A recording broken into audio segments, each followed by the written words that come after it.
Assalamualaikum warahmatullahi wabarakatuh. Hope you're doing well. So, another part of the Handmaid's Tale, which we're going into because it's becoming a cultural phenomenon that the feminists are using, and it is a piece of feminist anti-religious propaganda. And so I think it's quite important to meet this text head on so that there are some female Islamic responses to things that are put in here. Literature is a powerful tool, so it should never be underestimated. Okay, so in order to really immerse ourselves, we need to paint the picture of what kind of dystopian society is in here, okay? So, we learn a little bit about the Guardians on page 20. So, here we go. Behind the barrier, waiting for us at the narrow gateway, there are two men in the green uniforms of the Guardians of the Faith, with the crests on their shoulders and berets, two swords crossed above a white triangle. The Guardians aren't real soldiers, they are used for routine policing and other menial functions. Digging up the commander's wife's garden, for instance, and they're either stupid or older or disabled or very young, apart from the ones that are eyes incognito. The eyes are like the secret police. So she's showing us here that there's these guardians who can be used for landscaping purposes, and they're not peak athletics. Like, they're not the Marines, let's put it that way. And there's going to be a sad part here for us. So these two are very young. One mustache is still sparse. One face is still blotchy. Their youth is touching, but I know I can't be deceived by it. The young ones are often the most dangerous, the most fanatical, the jumpiest with their guns. They haven't yet learned about the existence through time. You have to go slowly with them. Last week they shot a woman, right about here. She was a Martha. She was fumbling in her robe for her pass, and they thought she was hunting for a bomb. They thought she was a man in disguise. There have been such incidents.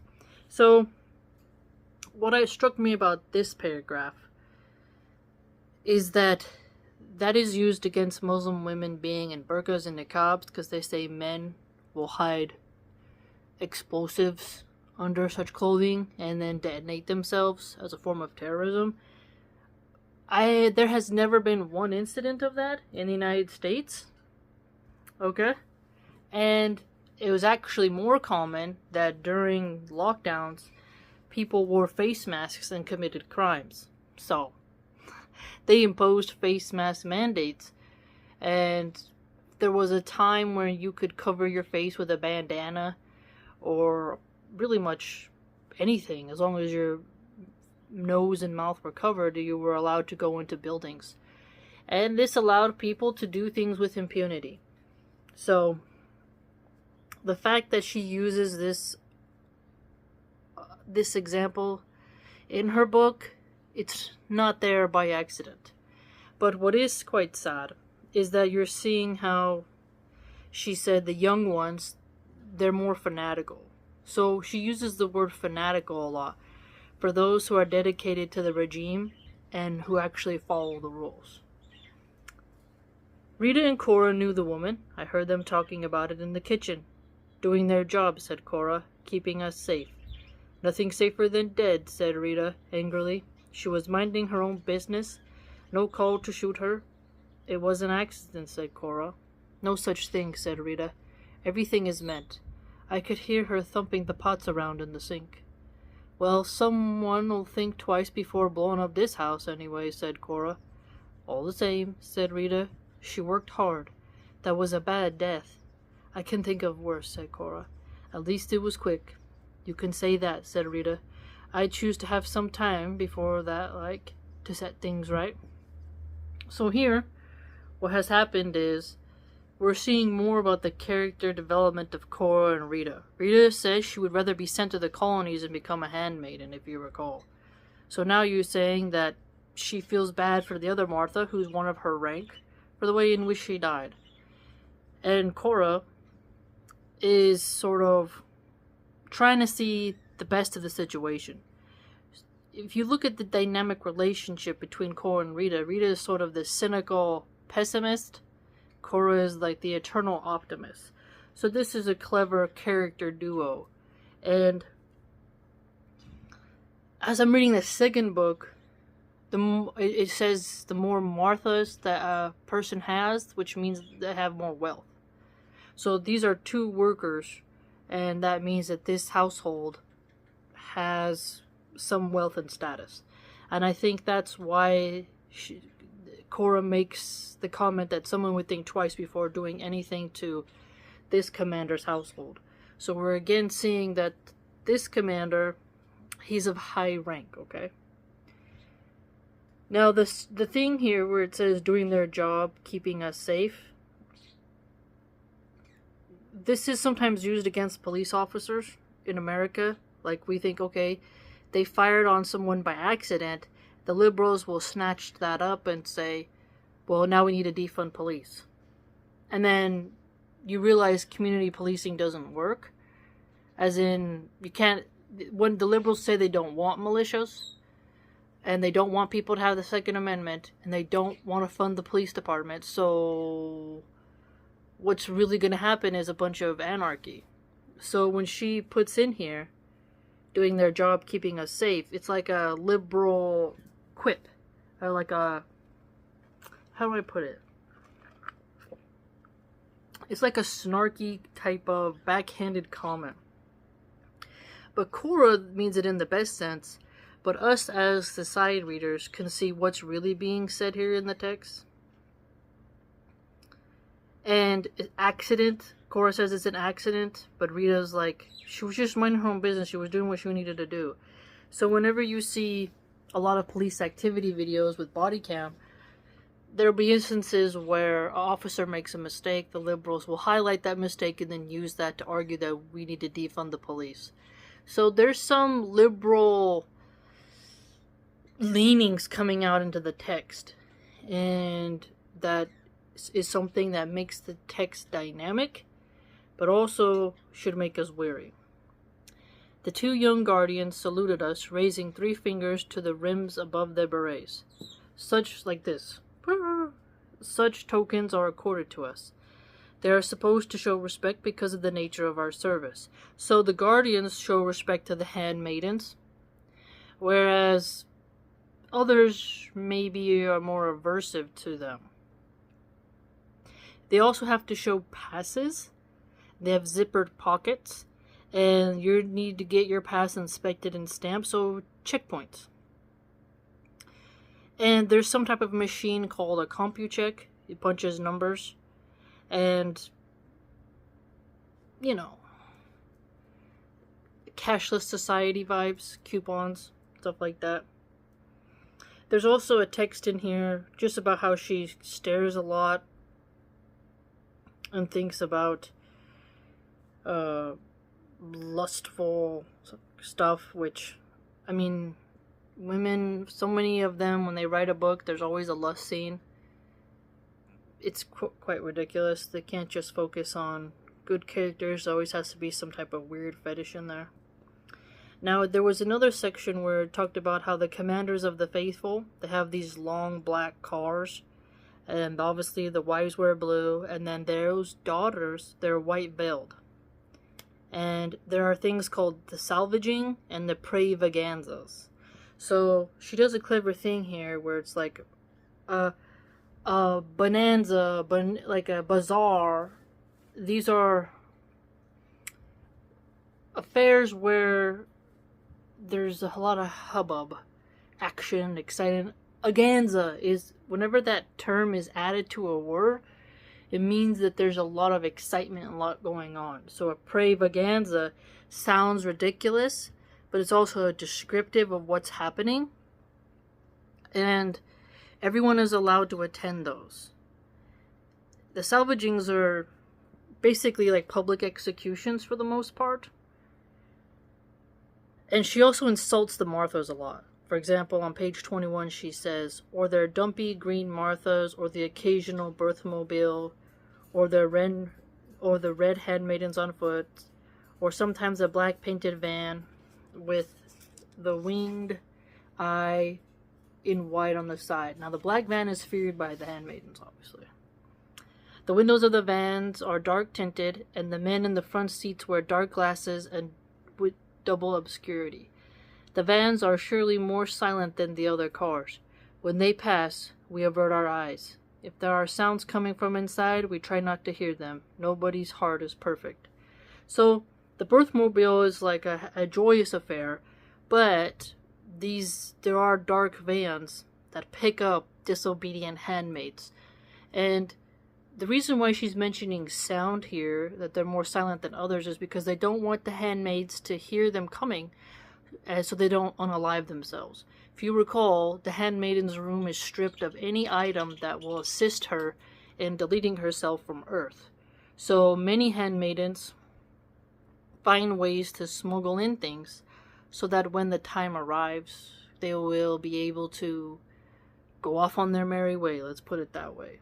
But she really paints the picture of the Gestapo. And if you've looked at history and the secret polices of so many communist empires, you will notice that fascist and communist empires, they use those a lot. Obviously, America has them in some way, but not to this degree. And they're not named, obviously. Okay. I wanted to touch on. She also has this text here, the character, where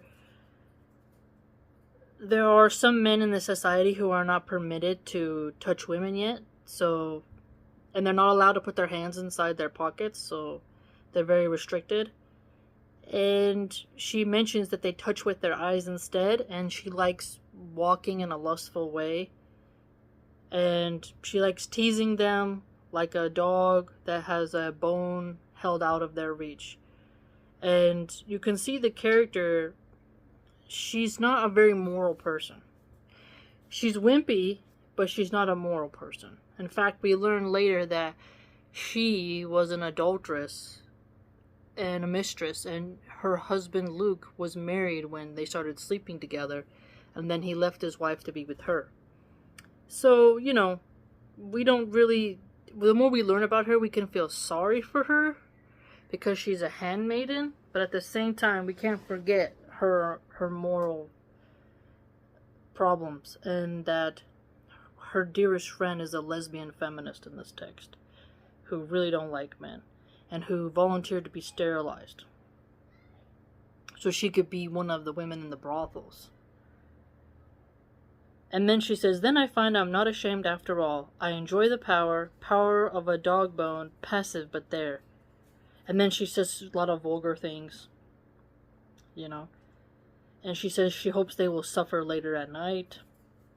And she's pointing out men's sexual frustrations. And she's kind of gloating in it. So she's really proving the point why some women don't like the handmaidens at the same time. Because their position in this dystopian society is it's a function of birthing children, but they're not wives, and the men get to have extramarital relations with these women. And so she, I think, reveals that she does have that wicked side to her. And so she kind of deserves a lot. Now, in part 5, on page 23, begins as such. Doubled, I walk the street, though we are no longer in the commander's compound. There are large houses here also. In front of one of them, a guardian is mowing the lawn. The lawns are tidy, the facades are gracious, in good repair. They are like the beautiful pictures they used to print in the magazines about homes and gardens and interior decorations. Okay, so, suburbs. Compounds. Compounds are used in religious contexts more often. Why? Because the men have multiple wives, or do they have slaves? Usually, you could say the aristocrats in England, they have these large estates with lots of acreage, horse stables and whatnot, but they have a lot of maids, and a lot of those maids, they know exactly what the duke, the lord, the position, the titles, the feudalistic titles. They mess around with this, with the help quite often. And so they also have a lodging area for these women to live. The cook's a place to live on the premises.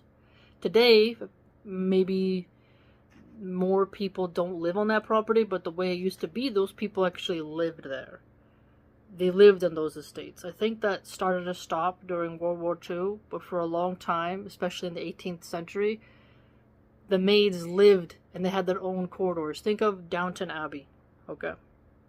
So, other than the English style of living, when you mention a compound, you're thinking of a Muslim compound. In Baghdad, Muslim man has his wives. You can think of a Persian with his harem. He has to have places for his women to live, his staff.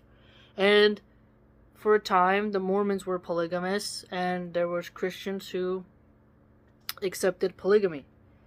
And they had a compound. And so, when she mentions that the commanders have a compound, it's intentional. Because remember, this is a religious, totalitarian society. So, but what does she do here? She mixes the suburbs of modernity with this compound structure, which would actually be quite beautiful. If you go to Beverly Hills, sometimes there's only a couple who lives there. They have maybe one child who's traveling abroad, backpacking the Himalayas, or something bizarre, and then they have some housekeepers who do their jobs and leave. But they have these giant mansions, but not a lot of people live in them. But their neighborhoods are pristine because they pay landscapers, and there's a very beautiful, elegant feel to it. And so, these magazines she's talking about, I like looking at them, but I look at most of those kinds of pictures online, because magazines, there's still some available, but I don't have money to buy them, so I look at them online instead. But in the suburbs, there's beautiful gardens.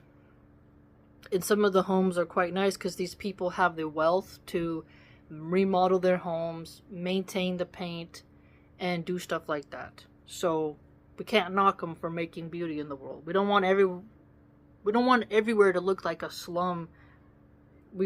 I'm happy for people who can create homes like that. But with homes like that, you usually, especially if you look at conservative areas. Okay, so let me back up.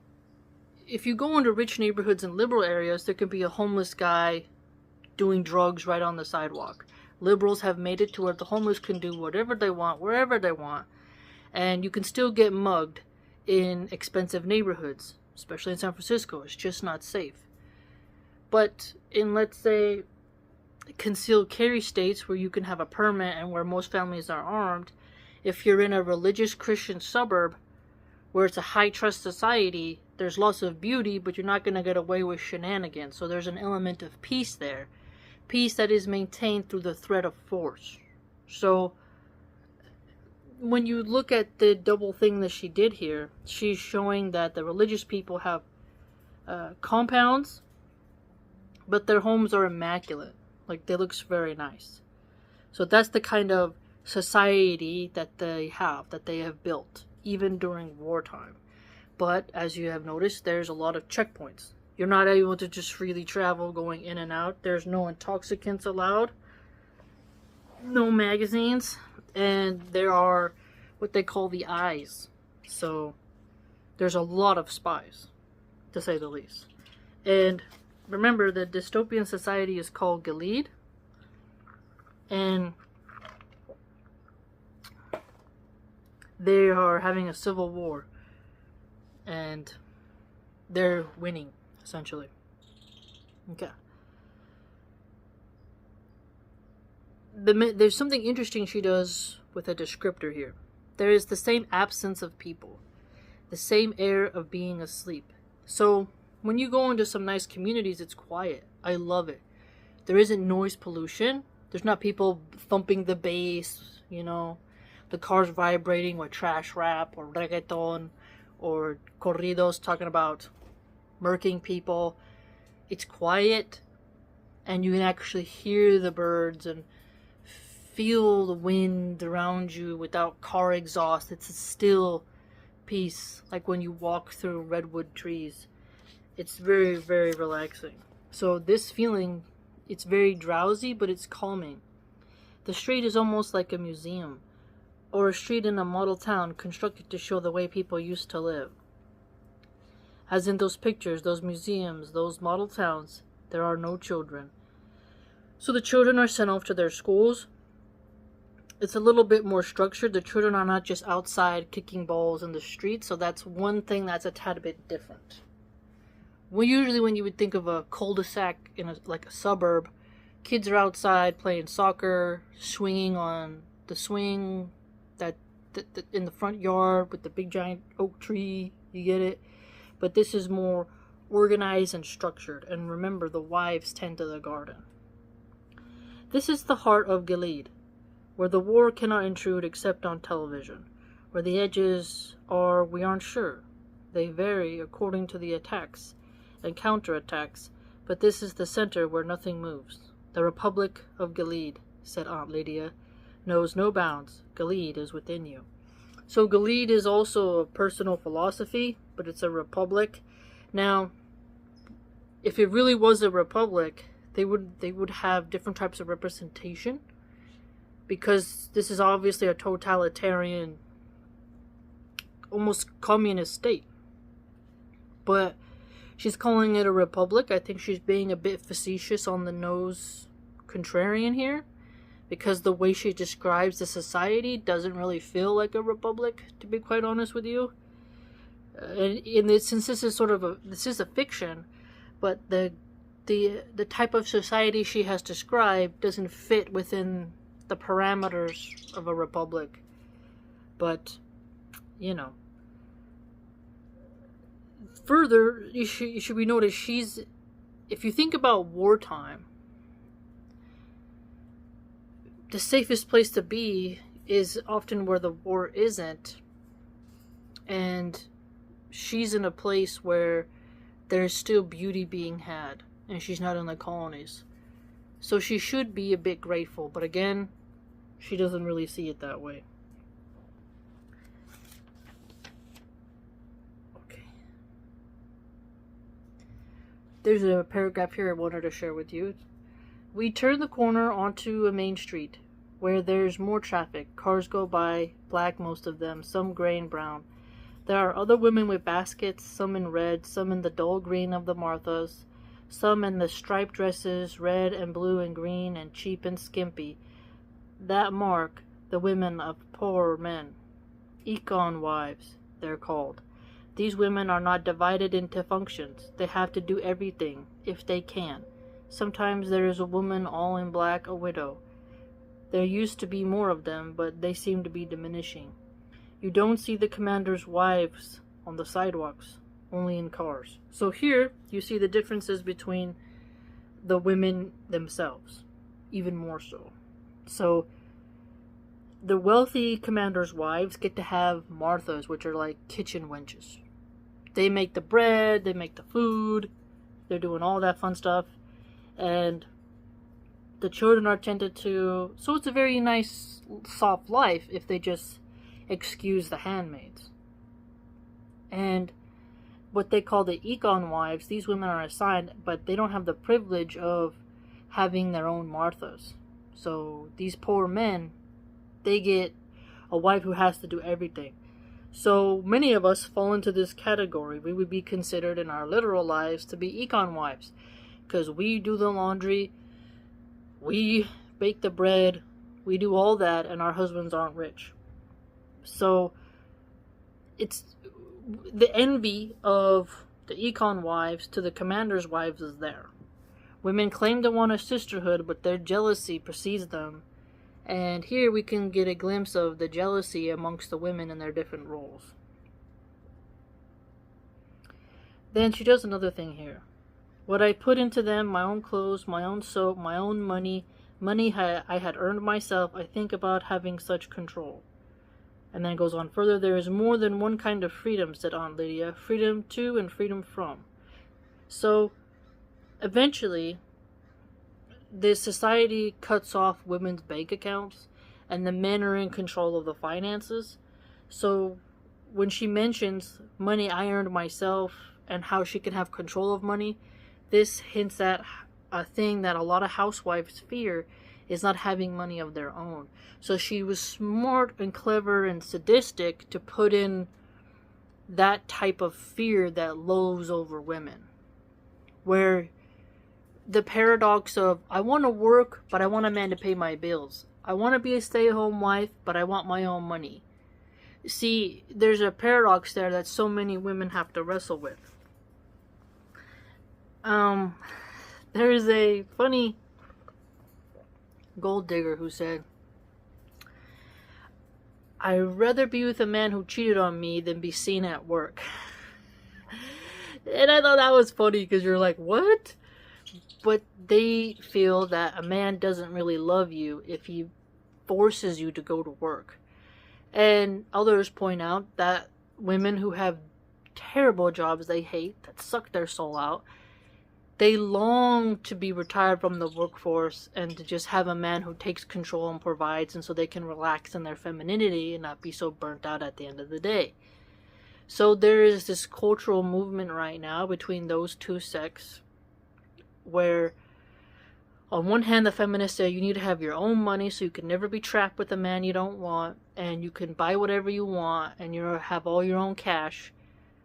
And then they want a man who has more money than them because they don't want to feel like they're paying their man's bills.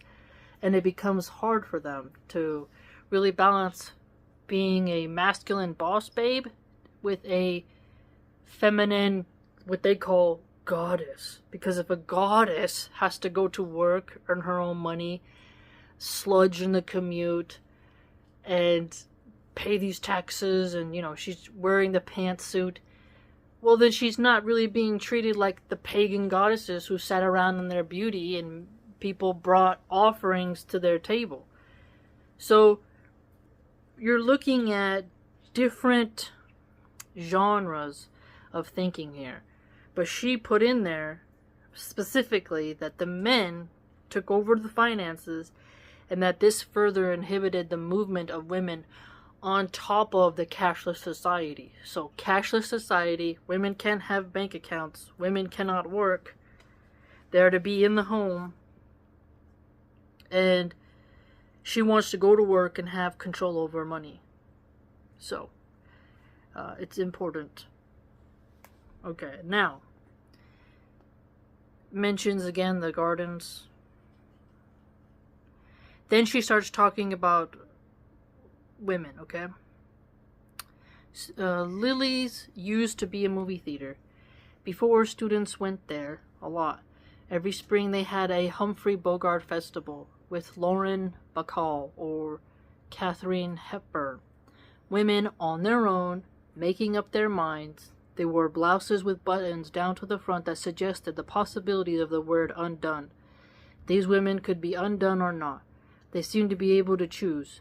We seemed to be able to choose. Then, we were a society dying, said Aunt Lydia, of too much choice. See, I like the aunts, because I can see myself as them, but I see what this feminist did here. Women on their own. So that means being tramps.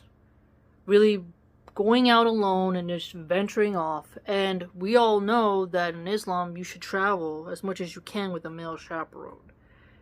And that literally the world is dangerous for women on their own. Anna Kasparian, a prominent feminist, it's quite sad. She was alone and a homeless man R-worded her. And when she told her fellow leftist feminists, they blamed her for criticizing the homeless man. And now she said she left the left and is an independent, which is quite shocking. But Earth will never be a safe place for anyone. Okay? A baby seal is on the ice and a polar bear comes out of the distance and eats them. Walruses are gathering together and there's a ledge and a rock. Some fall off and get really smashed up on the rocks. And then The polar bears swim up and eat them because they're too injured to move. Everywhere on the planet, something is being eaten, something is suffering. Okay? And fighting to live is what Earth is. And so, when she mentions here that, women were just able to choose to sleep around a lot, the mental illness that comes with being discarded and ran through isn't talked about enough by many women, because many of them mask that despair with intoxicants. Intoxicants are just a counterfeit form of relaxation that mask the underlying issues. The more people use drugs, the more mental illness they developed. So men and women have a different response to hookup culture. And a lot of women hunger for that romance novel, for their Prince Charming to swoop them off their feet and pay everything and value them and sustain them. But the way the feminists words it here is that they were able to choose. They were wearing lewd clothes that were suggestive. So we know as Muslim women that clothing is suggestive. She literally puts that here, that the buttons were saying there's a suggestion that they could be undone and that women could choose. So promoting harlot culture is what she's doing.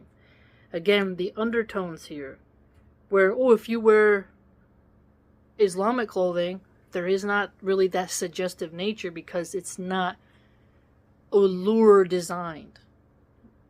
And feminist women will say clothes don't elicit feelings of lust, but at the same time will say, well, I have to wear yoga pants and I have to wear this crop top because it increases my chances of men approaching me. And then you're like, okay, so you admit that clothing does affect men. Right? I'm like, yeah. Like, so you're trying to tell me that you showing cleavage has no effect on men at all, and that when a woman is covered, that has no effect on men either. Except the truth is that the less skin you show, the less desire the man feels. And the more skin you show, the more curves, the more the man pays attention to you. Not because of your personality, but because of the distraction. Okay? And the aunt saying there's too much choice is quite true. Now today, there's an abundance of easy hookups. Cheap, easy hookups. STDs being spread everywhere. Husbands and wives just committing mass adultery. And divorce rates going up. It's too much choice. And people are too flippant. They're not very committed. And this is a problem. Quite a problem. But she frames it as choice. Feminists love the word choice. They never really think of the greater good. What's best for children. What's best for your safety, mental health, and eternal soul. No. It's all about, well, should I choose crack or should I choose meth? Choice! And if someone says, no, you don't have a choice to use those drugs. Why are you oppressing me? I have a right to choose between these two drugs. No, we are denying you the binary of choosing those bad things. Because both options on the table are bad. But they don't... she's framing this society as a controlling nanny state. She just wants everyone to be free to fornicate and dress lewdly. Because the main character herself likes... she's not reformed at all. She's not reformed. She didn't actually listen to the training she was given at the Red Center. So she didn't become a believer herself. She was still a Jezebel fornicator at heart. Even though you can feel sorry for her because she doesn't have her child, she lost her husband, you still see that she was a rebellious woman in this religious theocracy. It's like a communistic in its aspects, but it's not atheistic. Because there's religious titles and allusions everywhere. Even though she kind of makes up her own religion here, but she uses Christian elements here.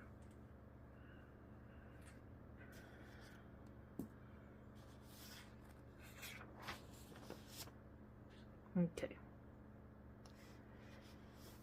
As we wait in our double line, the doors open and 2 more women come in, both in red dresses and white wings of the handmaids.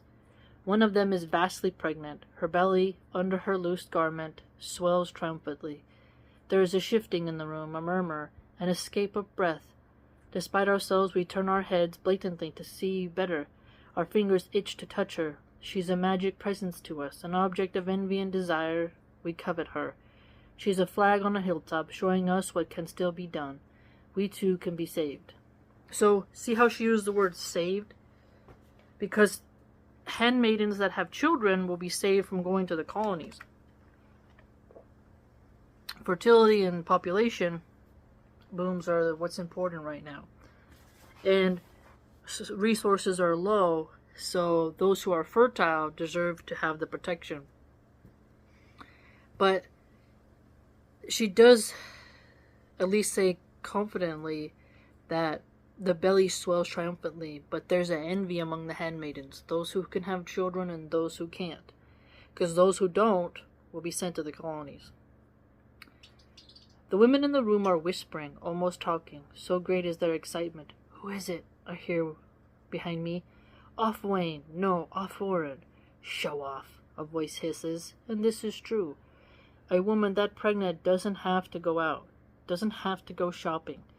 The daily walks is no longer prescribed to keep her abdominal muscles in working order. She needs only the floor exercises, the breathing, drill. She could stay at her house, and it's dangerous for her to be out. There must be a guardian standing outside the door, waiting for her. So the guardians protect the pregnant women from being attacked by other envious women. Waiting for her. Now that she's the carrier of life, she is closer to death and needs special security. Jealousy could get her. It's happened before. All children are wanted now, but not by everyone. But the walk may be a whim of hers, and they humor whims when something has gone this far and there's been no miscarriage. So, she goes further. She came here to display herself. She's glowing, rosy. She's enjoying every minute of this. Quiet, says one of the guardians behind the counter, and we hush like schoolgirls. Her hands rest on it as if to defend it, or as if they're gathering something from it, warmth and strength. So, we see right here that the handmaidens are pretty nasty women sometimes if they're jealous of other women's pregnancy. What's unique about this is that one minute the feminists glorify abortion culture, right? It's a woman's right to choose. It's just a clump of cells. Yet, when the handmaiden is pregnant, suddenly it's a child. You see? With the feminists, it's all about if the child is wanted, it's human. If it's not human. Which is disgusting, but it shows the wishy-washy nature. Also, the woman saying show off as a hiss shows the cattiness of some women. Instead of being, hey man, that's great. I hope she has an awesome delivery. I hope that the child's healthy. It's all about, the evil eye. Women have a hard time being happy for other women. And it's quite normal for a pregnant woman to be out and about. But the handmaidens, because of their own evil nature, I'd argue, and the line of their work, they don't see pregnancy as something really miraculous. Some of them maybe, but those who actually like children are happy for it, like the character Cora. Children are valued. But as it mentioned, the children are not valued by everyone. So the reason why there has to be a guardian is because some women attack the pregnant women. And so the men are not attacking the pregnant women. It's the women attacking other women. Right? And it's smart for pregnant women to be very careful where they go. You need to be very careful. And when she mentions, your hand resting on your belly, it's such a special thing. I think most mothers, if they're sane and are decent souls, when you feel your baby move, you like to touch your womb. It's a normal, healthy thing. But in this dystopian society, it seemed to be like, something peculiar. Now, here's another thing, is a definitely attack on Islam. She goes on and talks about skirts, how women wear high heels to poke their bums out. There was sexuality, things were better when it was really liberal. And then she says she sees some Asian travelers who are in their community. And this is the part. It says, I stop walking, Offclan stops beside me. And I know that she too cannot take her eyes off these women. We are fascinated, but also repelled. They seem undressed. It has taken so little time to change our minds about things like this. Then, I think, I used to dress like that. That was freedom. Westernized, they used to call it. These Japanese tourists come toward us twittering, and we turn our heads away too late, and our faces have been seen. So, what does she say here? The women are wearing shoes and like a long skirt pat to the knee. And they're high-heeled shoes that have a strap. Okay? So she says westernized. So what is she doing here? She's really, I think, taking a slap at Islam. Because she's very pro-Jewish in this book. The author, from my understanding, is very Zionistic in her leanings. And when she says, I think they used to dress like that, a lot of these types of people will show pictures of Iran before the theocracy, and the women are dressed with short skirts and bodies exposed, and they'll say, look how they used to be before Islam took over.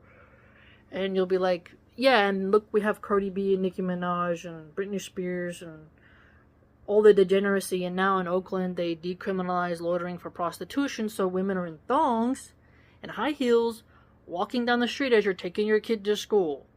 Yet men harass us Muslim women when we cover. So make it make sense. Who's really in danger here? So she says freedom. So to her, freedom, remember, she's using words like freedom and choice and contrasting that to religious dress codes. She is resenting modesty. Don't fall for the, oh, so little time to change our minds about things like this. She's not a real believer. Okay? She's still a Jezebel, lustful liberal. So she's not an actual believer in the revolution that has happened in this society. Okay? And you'll see later on, because she fornicates with the guardian named Luke, she's not a reformed woman. The Red Center was not able to change her, and she's just a, she becomes a activist revolutionary against them. She's not really a believer. So we must remember, at this point in the book we don't know that, but later on we see it. That's why I'm mentioning it now. But think about it. She's framing modesty as bad, and that to be Western is to dress very sensual, which is what we say. We know that, but she's framing the Western model as the greatest model, and she's really resentful of having to not show her body, not tease men. Because remember earlier, she was saying she enjoys teasing men, swaying her hips and then making them have lust in their hearts. And the thing about dogs is, you can have a female dog on the other side of the fence, and he gets through. Some dogs, they run up to the female and they are very violent, bite the back of their necks and hurt them. Okay? Dogs don't wait for consent. Okay? Anyone who's bred dogs knows this. Sometimes the females have to even be held. And when you look at even how roosters and ducks behave with mating, it's not a very pretty process. Okay? So it's not smart to tempt a beast deliberately with the intention of reveling in their inability to access you. You know? It's a very bizarre type of let's dance in front of the lion and hope he doesn't take a swipe. It's very irresponsible behavior. But it's important to see what's the agenda of this author. Because what are we having right now? We're having an Islamic revival. She doesn't want that, this author, quite clearly. That's why she put a Nazi-esque aura to the book. Okay? And again, she describes things a lot like, the sun is out, in the sky there are white fluffy clouds, the kind that look like headless sheep. And then, later on, she mentions things like, and the young men with their naked arms, their oars lifting into the sunlight as they played at winning. So, you can see the lust coming through the main character. She sits around thinking about lewdness all day. And not about things religious, but just fornication. So you see a bit of the author, but you see the character as well. And if you are a liberal, you're like, you go girl. But if you're a religious woman reading it, you're like, honey, you gotta really think about something else. She's got nothing else in her head besides describing things around her and thinking about lust. She's a very brain dead person. You know, so it's quite bizarre. Okay.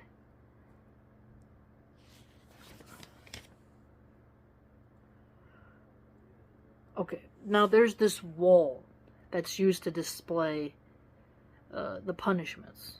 Okay. On page 32.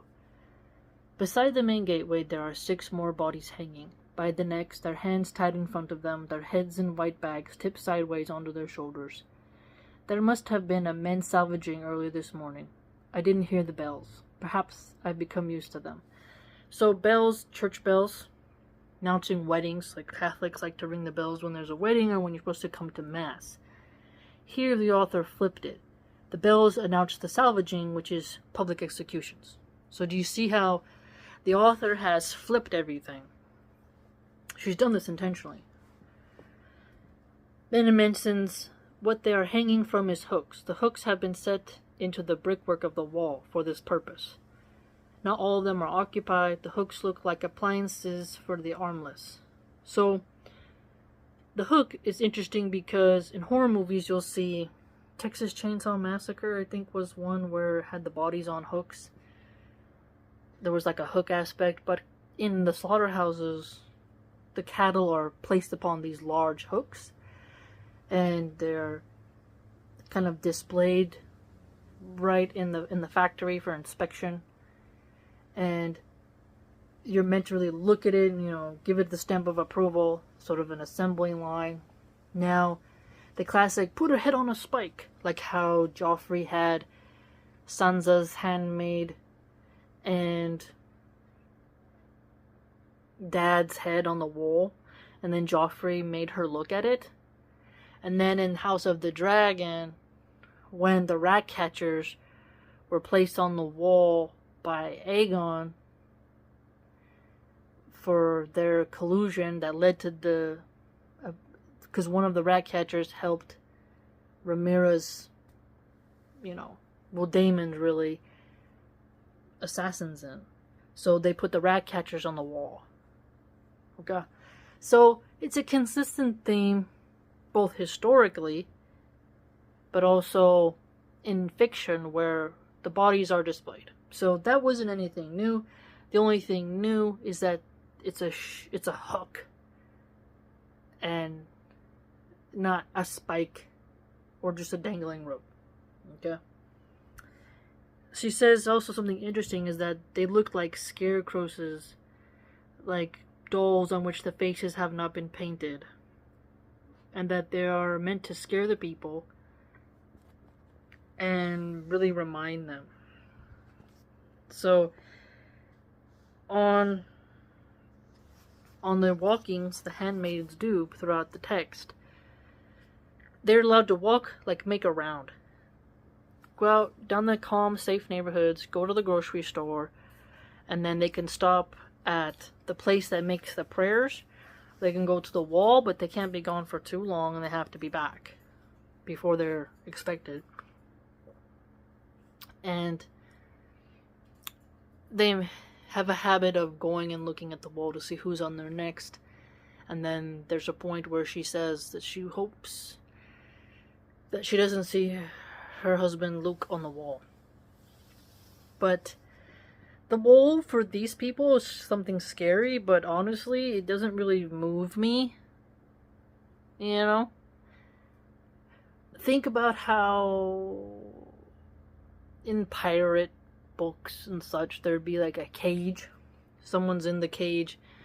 The chain is pulled, they're in a cage, they dangle there, they lock the chain, and that person just wastes away in that cage. And then the skeleton is left in the cage. Like, that would be more creepy, scary, you know. But the thing that she's doing with the wall is like it's a jab at authoritarian forms of government, where people are publicly punished, you know, for their crimes. And I think that's a good deterrent. In some cases, it's not going to root out everyone. But when people see the consequences of their actions or others' actions laid bare, yes, it can have a swaying effect. If I saw someone be flogged for adultery, that would definitely have an impact on me. If I was like 16, right? I'd be like, whoa, they got flogged. Well, it's flogged for fornication if you're not married, right? 50 lashes. Basically lashes. But again, then you can think about slaves who were lashed for being rebellious, but they still found a way to escape. So there's a balance, but either way, permitting no punishments doesn't work either. And force moves people more than kumbaya love. Hey, baby, let's just all hang out and smoke weed and have orgies and do drugs, man. We'll just chill. That's not a productive society. And criminals, for them to have a bit of awareness that there's going to be a severe punishment for them, some of them will become more clever, but it does change their operations. It does change how they move. And some people will acknowledge it's not worth the risk, so I do it. And so this Gilead using the wall as a form of control and as an admonition, it's not really out of the norm, and it does have its merits. If it was me, like, I read a Quaker text. It's funny because she mentions the Quakers here. I read a Quaker text. It was like where a person had been hung and the crows were eating them. And that's more graphic, because it's true. Or if the body's washes up on the shore and the crabs have at it. Also, like, there's real things in nature where crabs will eat you, crows will eat you, someone passes away in their apartment, the cats will eat you. That's more, like, shocking. But just people being on the wall because they're punished, this is framed as something extreme, whereas if they're in prison, they're really at the mercy of other prisoners as well. So there's a balance. I mean, if she's trying to, like, scare people with, like, look what will happen to you, it's like, okay, but the atheist communists had firing squads. You know, there's things that could be. So just to make it look like the religious people do these punishments is not true, because if you look at the atheistic fascists and the National Socialists and such, you'll see that they were just as strict as the religious people when it came to conforming the law. You know, America has gotten soft on crime because of the liberals, so we have, like, lots of looting, public, you know, riots, tons of problems, but eventually people are going to get fed up, the pendulum will swing, and they'll want more of a militarized, organized society that doesn't permit, you know, car shows in the middle of a Los Angeles street as people do donuts and cheer. We would want more order. So the order can have degrees to it, and the way she frames it in this book thus far is, you know, the order is oppressive. So there's that. Let me know what you think. I'm gonna try to bust these videos out because I'm already on book 2, which is a pretty interesting one that'll have a lot to say about it as well. But the reason why I'm breaking it down this way is because you need to be immersed in the text, and then we can extract from it and then show the examples, get to know the characters, literary analysis, literary criticism, similar to cinematic criticism. Because in order to fully review something, we have to look at the motives of the characters, the motives of the authors, what's being said metaphorically, symbolically, and whatnot. Okay? So, it's a interesting text, and I do believe that this author has written a book that has influenced quite a lot of women. So it's important for us Muslim women to get out ahead of the curve and kind of clip some of those wings to the text. Let me know what you think. Please like, comment, and subscribe if you'd like to support my work and read more about what I write. You can go to www.subscribestar.com/MilahanArchive. Hope to see you there.